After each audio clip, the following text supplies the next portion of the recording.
Hello everybody, how are you all doing? Because I'm doing great, thank you.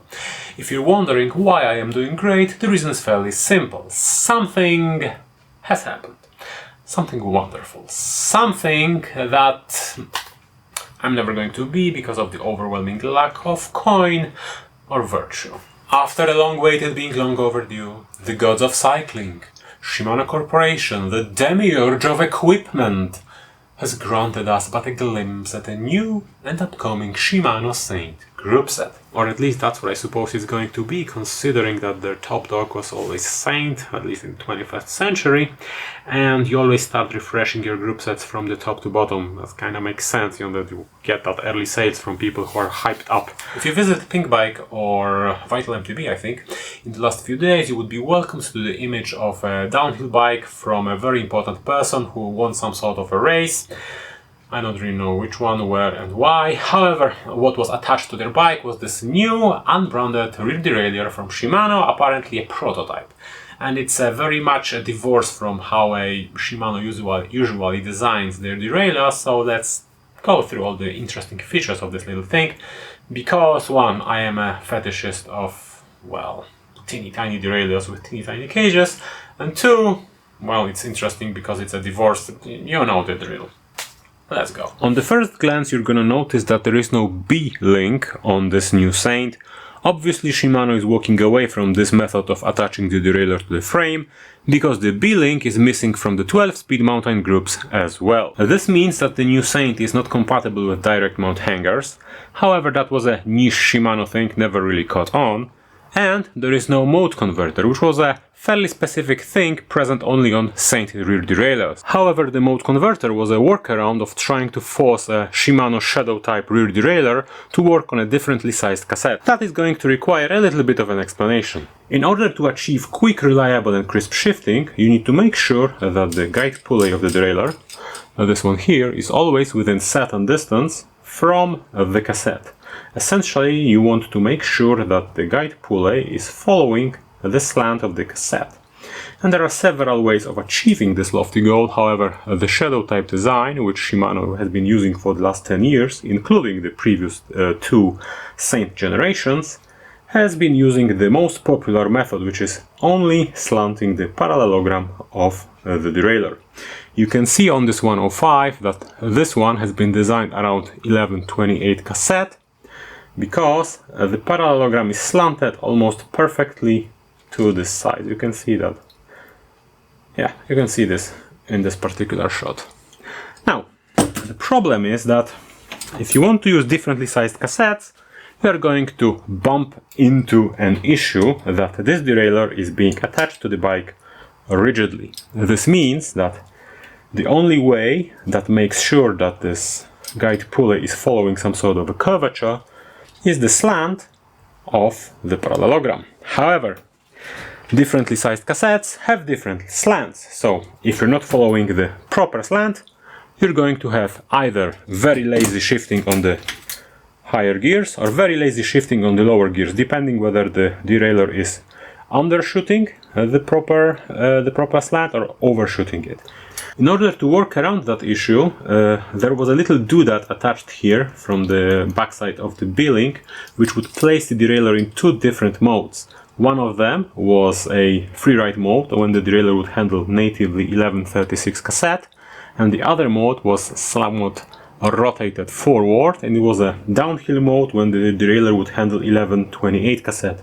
Although it was doing that just barely, because the slant of the parallelogram on this type of derailleur is such a defining feature of them that if you're going to veer from the size of the cassette that was baked into the slant of the parallelogram, you're going to get pretty poor shifting regardless of how you're going to position the derailleur. And this new and improved Saint, in order to handle the curvature of the cassette, has done away with parallelogram slant and is now going to rely solely on the offset of the upper pulley.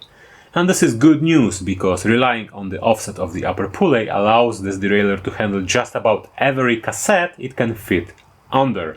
And it's not going to be an issue, because since there is only one chainring on a downhill bicycle, then there's not going to be a problem with this offset pulley being in a different position considering different chain rings on the front. From the picture we can also notice that the links of the parallelogram appear to be shorter than before, which means that this may be designed solely for the 7-speed downhill cassettes. However, this is difficult to assess from the picture. This particular new derailleur has been shifted with an XT shifter, which means that this new Saint is going to be compatible with Dynasys shifting, so 10, 11 and 12 speed Shimano is going to work, provided you have an appropriate cassette. Now, if you're going to look at the cage of this derailleur, you're going to see something interesting.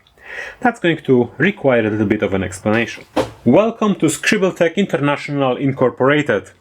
This is the kinematic design of the old Saint and the new Saint. This is the 8100 and 8200 series Saint, and this is the new one. You can see that these are the pulleys. This distance here is, I think this is 55 millimeters on this older Saint.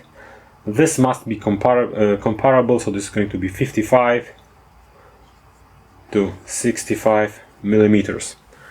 What can you see here? Well, this cage is rotating on this pivot, this cage is rotating on this pivot. Since this is 55 millimeters and this is offset and this is the same, this means that this is approximately 30 millimeters or thereabouts.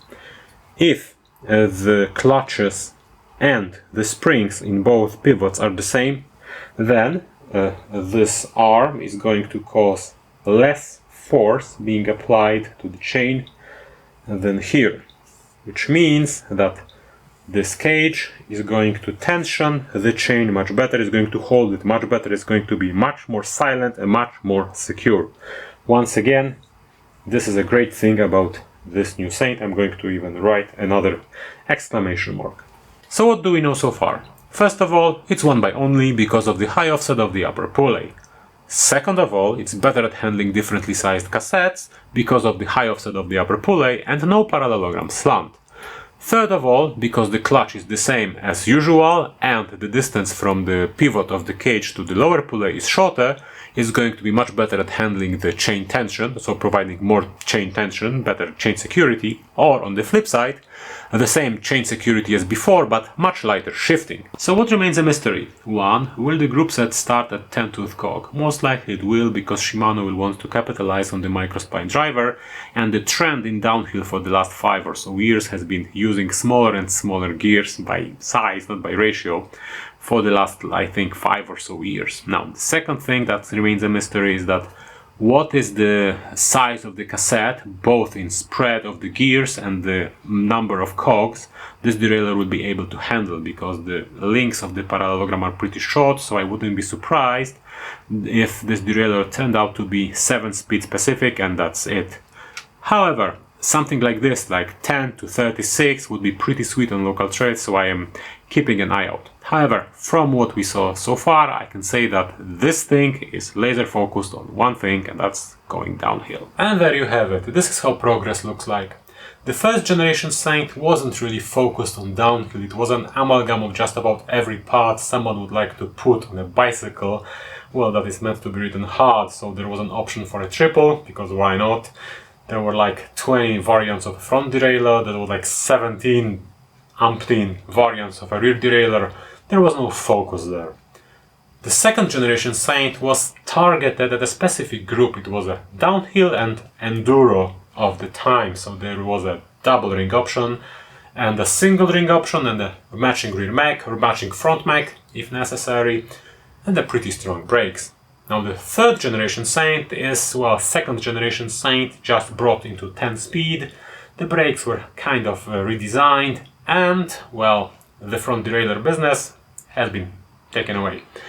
Now the fourth generation Saint appears to be focused like a laser on downhill, because you see, the second and third generation Saint, you could see the DNA of the all-mountain cross-country group sets there. A Z is essentially SLX with a short cage, and Saint rear derailleur of the current generation is essentially slightly differences in the design, but the geometry is taken straight from the XT of the era of the 2012. Now this new offering appears to be focused solely on downhill. this derailleur most likely won't be able to handle a cassette that's wider than 7 or 8 gears. It's going to be handling just 28 as the top cog and something like that. If the rest of the group follows this path, it's going to be simply meant for one thing, and that's going down fast.